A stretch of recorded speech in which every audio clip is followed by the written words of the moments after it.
취재 파일, 북한 강변을 따라서 우후 죽순처럼 들어서고 있는 불법 시설물을 고발하는 순서입니다.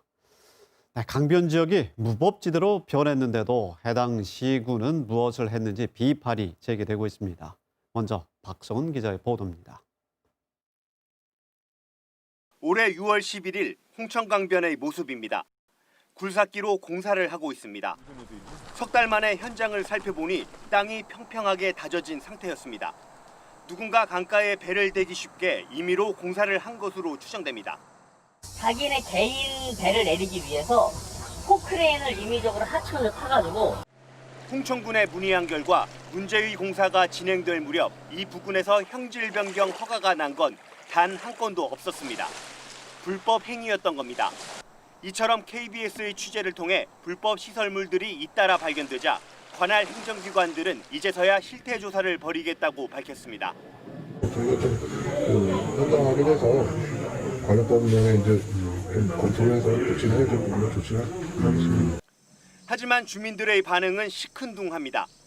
단속도 후속 조치도 제대로 추진된 걸 못 봤다는 지적입니다. 빨간내는 게 더 싸대는데 그런 얘기를 하고 빨간내는 게 더 싸다. 실제로 홍천과 화천의 경우 하천변 불법 행위 적발 건수는 각각 연간 20에서 30건 정도. 담당 공무원이 두세 명에 불과해 단속이 어렵다고 주장합니다. 직원이 부족해서 워낙 관리해야 될 때도 많은데 못하는 부분들이 많죠.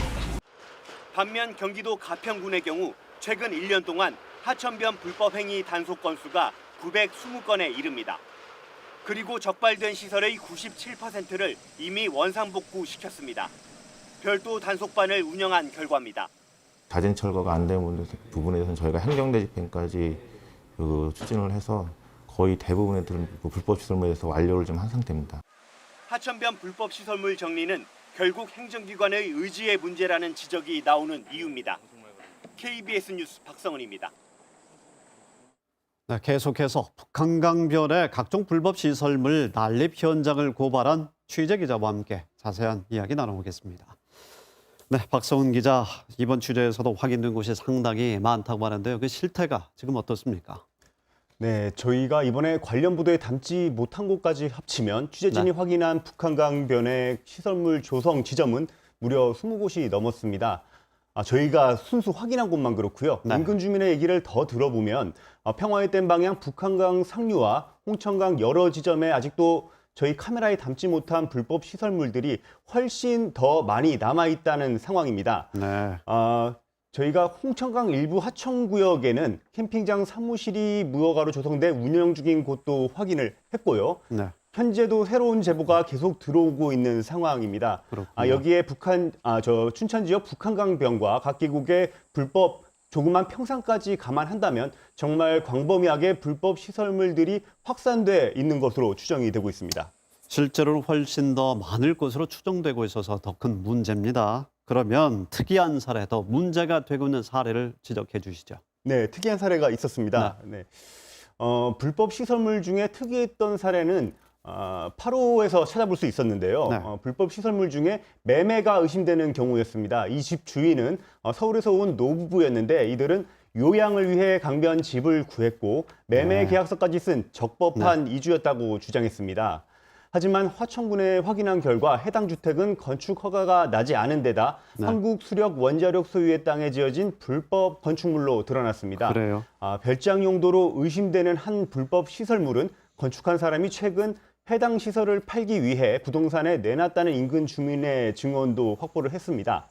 이 말이 사실이라면 불법 시설물이 버젓이 거래가 되고 있다는 건데 추가 취재를 통해 저희가 좀 더 확인해 볼 예정입니다. 매매 또한 불법일 수밖에 없습니다. 그렇습니다. 단속 실적을 보니까 강원도와 경기도의 차이가 매우 큰데요. 자, 가평군처럼 크지 않은 지자체에서도 920건이 넘는 적발 실적을 지금 나타내고 있는데 그 원인은 무엇입니까? 네, 큰 간격이 있습니다. 말씀해 주신 것처럼요. 무엇보다 경기도지사의 북한강 불법 시설물 척결 의지가 원동력이 된 것으로 보입니다. 물론 북한강변뿐 아니라 각종 계곡에 대한 불법 시설물 척결 의지도 강했고요. 많은 분들이 아시다시피 이재명 경기도지사는 지난해부터 경기도 각 시군 계곡을 비롯해 하천구역의 불법 행위에 대한 강한 대응을 주문했는데요. 가평군의 경우 화천이나 홍천처럼 담당 공무원 수가 불과 3명에 불과합니다. 그렇군요. 그렇기 때문에 불법 시설물 조사와 단속을 위해 별도로 전담 조직을 꾸려서 대응을 했는데요. 네. 이 태스크포스 팀에는 다른 부서 공무원들과 함께 불법 시설물이 있을 것으로 추정되는 면사무소 직원, 그러니까 모두 합쳐서 한 20명가량을 동원이 된 겁니다. 네. 이를 통해서 보다 꼼꼼하게 불법 시설물들을 확인하고 빠르게 대응할 수 있었습니다.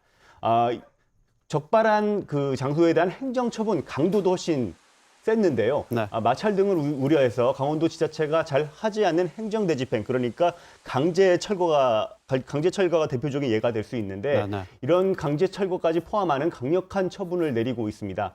결국 강원도와 도내 시군들도 마음만 먹으면 이런 불법 시설을 정리할 수도 있다는 얘기입니다. 그렇군요.